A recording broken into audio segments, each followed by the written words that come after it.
నమస్కారం దుర్గాకుమార్ గారు. నమస్కారం సుధాకర్ గారు, మన వీక్షకులకు కూడా నమస్కారం. తాజాగా కాపు ఉద్యమ నేత ముద్రగడ్డ పద్మనాభం గారు అయితే పవన్ కళ్యాణ్ మీద ఒక స్థాయిలో ఫైర్ అయినట్టున్నారు. దమ్ము ధైర్యం ఉంటే ఎదురుగా వచ్చి నాతో మాట్లాడాలి తప్ప ఇలా వేరొకరితో మాట్లాడించడం కాదని చెప్పి కొన్ని రాజకీయ విమర్శలు అయితే చేశాడు. ఏదో పవన్ కళ్యాణ్ హైదరాబాద్లో ఉంటాడు, సినిమాలు చేసుకునేవాడు వచ్చాడని చాలా వ్యాఖ్యలు చేశాడు. మరి నిన్న మొన్నటి వరకు పవన్ కళ్యాణ్ మాత్రమే కాపులను ఉద్ధరించగలడని మాట్లాడిన ముద్రగడ ఈరోజు జగన్మోహన్ రెడ్డి పంచం జరగానే ఎందుకు పవన్ కళ్యాణ్ని కాపులు ద్రోహిగా చెప్పే ప్రయత్నం చేస్తున్నాడు? మీరు అన్నారు కదా కాపు ఉద్యమ నేత ముద్రగడ అని. అసలు ముద్రగడ పద్మనాభం గారు కాపు ఉద్యమ నేత కాదండి. ఆయన ఒక 30-35 సంవత్సరాల క్రితం అంటే జనతా పార్టీ టైంలో ఆయన జనతా పార్టీ తరఫున లౌకికవాదిగా ఎన్నికయ్యాడు. ఆయన అన్ని వర్గాల ప్రజలకి సమానమైన దూరంలో ఉండి అందరికీ సేవ చేసిన వ్యక్తి. ఆయన రాజకీయ పతనం అనేది క్రమేపీ జరిగి ఇప్పుడు మీరు అన్నట్టు ఒక కులానికి పరిమితం అయ్యి ఇప్పుడు ఆ కులానికి కూడా ఆయన మాట్లాడలేని పరిస్థితుల్లో ఇవాళ అదే కులానికి చెందిన పవన్ కళ్యాణ్ గారిని టార్గెట్ చేసుకున్నాడు.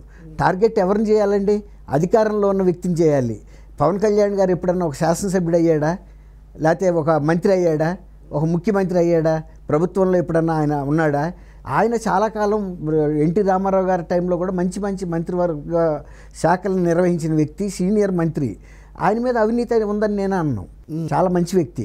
కాకపోతే ఇవాళ ఆయన నిజానికి కాపులకి ఎంతో సేవ చేస్తానని వచ్చిన వ్యక్తి ఆ విషయాలు మాట్లాడకుండా పవన్ కళ్యాణ్ గారు పుట్టింది ఎక్కడ, పెరిగింది ఎక్కడ అనే విషయాలు చెప్పడం అనేది ఆశాస్పదంగా ఉంది. హైదరాబాద్ ఒకప్పుడు ఆంధ్రప్రదేశ్లో లేదా, ఇవాళ డివిజన్ అయింది. అంతకుముందు ఆంధ్రప్రదేశ్ హైదరాబాద్ రాజధానే కదా, ఇప్పుడు అమరావతి వెళ్ళింది కూడాను.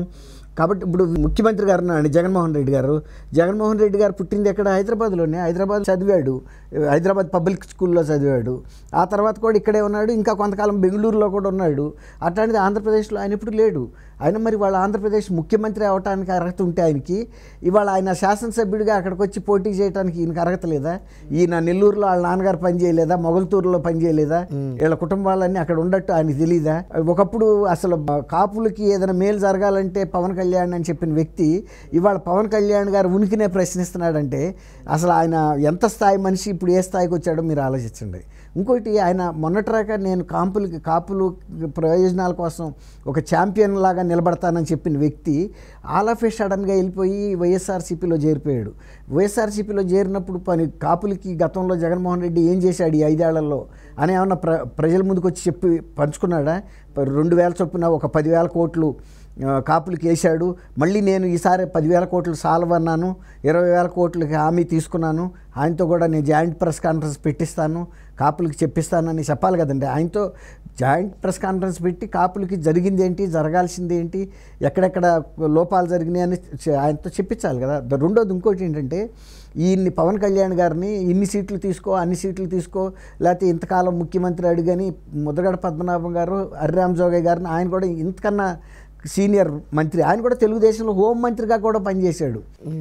చాలా పదవులు ఆయన కూడా చేశాడు. రామారావు గారి మంత్రివర్గంలో, హరిరామ్ జోగయ్య గారి మంత్రివర్గంలో. ఆ రోజుల్లో వీళ్ళు ఎప్పుడూ కాపుల గురించి ఒక్క మాట కూడా మాట్లాడాల. ఆ తర్వాత రాజకీయంగా అన్ని దారులు మూసుకుపోయిన తర్వాత ఇప్పుడు కులాన్ని అడ్డం పెట్టుకుని పైకి రావాలని ప్రయత్నం చేసిన తర్వాత కూడా అది కూడా ప్రయత్నం అన్సక్సెస్ఫుల్గా అయ్యి విఫలమయ్యి ఇవాళ ఇద్దరు కూడా ఏ షరతులు పెట్టకుండా, ఆయన కూడా చెప్పాడు పవన్ కళ్యాణ్ గారు 2.5 సంవత్సరాలు ముఖ్యమంత్రి చంద్రబాబుని అడిగి ఇస్తానంటేనే కూటమిలోకి వెళ్ళమన్నాడు. తర్వాత సగం సీట్లు అడగమన్నాడు. ఇప్పుడు మరి ఇవాళ వీళ్ళిద్దరూ వెళ్ళారు కదా, పోనీ ఇద్దరు కలిపి 50% సీట్లన్నా వీళ్ళిద్దరికి అడగాలి కదండి, మా కాపు సమాజానికి ఇవ్వాలని. తర్వాత ఆ ఇద్దరు చెరువు పక్కన కూర్చుని ఆయన అక్కడ కూర్చోబెట్టి జగన్మోహన్ రెడ్డి గారిని, కాపు సమాజానికి నువ్వు 5 ఏళ్లలో ఇదిగో చేయలేదు, ఇంత తక్కువ అయినాయి, కార్పొరేషన్ అసలు డిఫంక్ అయిపోయింది, నిధులు లేవు, కాపుల రిజర్వేషన్ ఏమైంది, చంద్రబాబు నాయుడు గారు ఇచ్చాడు, ఆ తర్వాత నువ్వు రద్దు చేసావు, కేంద్రం కూడా ఇస్తానంటుంది, కాబట్టి మీరు రాష్ట్ర ప్రభుత్వమే కాలడ్డం పెడుతున్నారు, మా సమాజం వాళ్ళకి చెప్పండి, మా కులానికి, మా సామాజిక వర్గానికి చెప్పని కూర్చోబెట్టాలి కదండి. అసలు బేషరతుగా చేరిపోయారు ఇద్దరు. బేషరతుగా చేరిపోవటం అనేది అసలు కాపు సమాజం తల వంచుకుంది.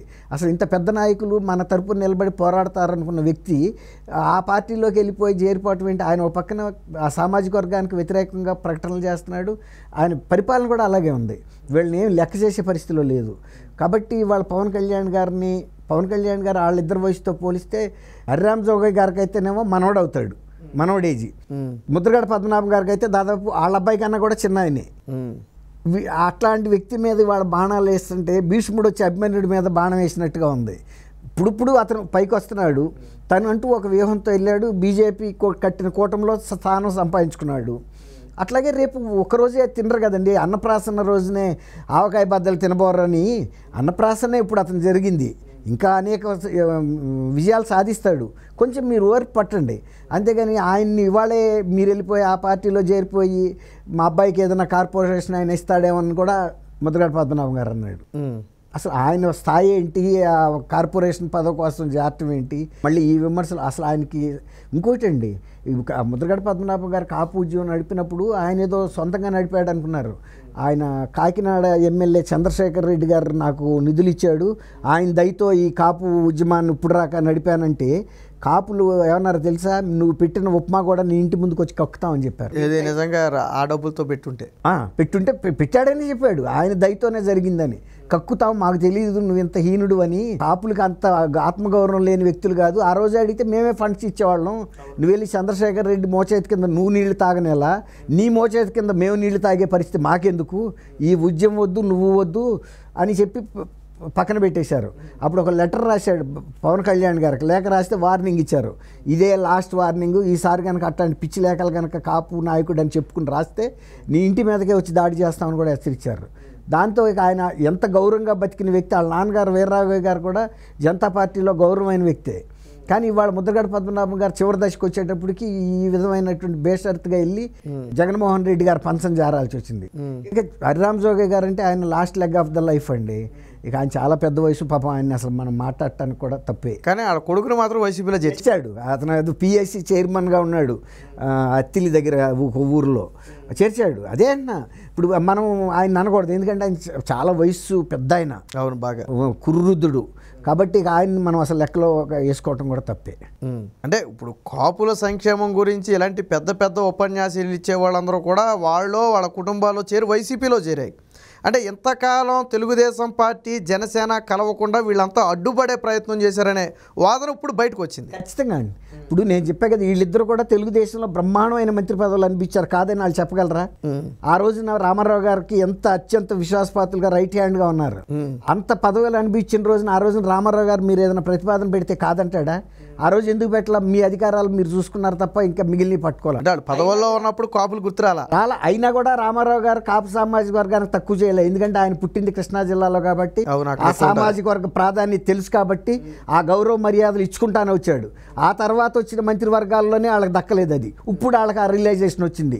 తెలుగుదేశంలోనే కాపులకి సామాజిక వర్గానికి మంచి ప్రాధాన్యత గౌరవము మన ఆత్మగౌరవం నిలబడి అని తెలవబట్టే ఇవాళ వీళ్ళిద్దరూ ఇటు వెళ్ళటంతో ఇంకా ప్రూవ్ అయిపోయి ఇక జగన్మోహన్ రెడ్డికి వెళ్ళకూడదు, మనం ఈసారి ఇటు పరిస్థితుల్లోనూ తెలుగుదేశం తెచ్చుకోవాల్సిన రాజకీయ అవసరం మనకుంది, సామాజిక అవసరం మనకుందని గుర్తించారు ఇవాళ కోస్తా జిల్లాల్లో ఉన్న కాపులు మొత్తం. అలాగే ఇప్పుడు బలిజా సంఘం కానీ ఒంటరి కానీ ఈ కులాలన్నిటికీ కూడా ఇప్పుడు అర్థమైంది. రామారావు గారు కానీ తెలుగుదేశంలో ఇచ్చినంత ప్రాధాన్యత మనకి ఏ ప్రభుత్వంలోనూ ఏ ముఖ్యమంత్రితోనూ దొరకదు. కాబట్టి మనం తెలుగుదేశంతోనే శైలి అవ్వాలనేది ఒక యువతలో కూడా మార్పు వచ్చింది.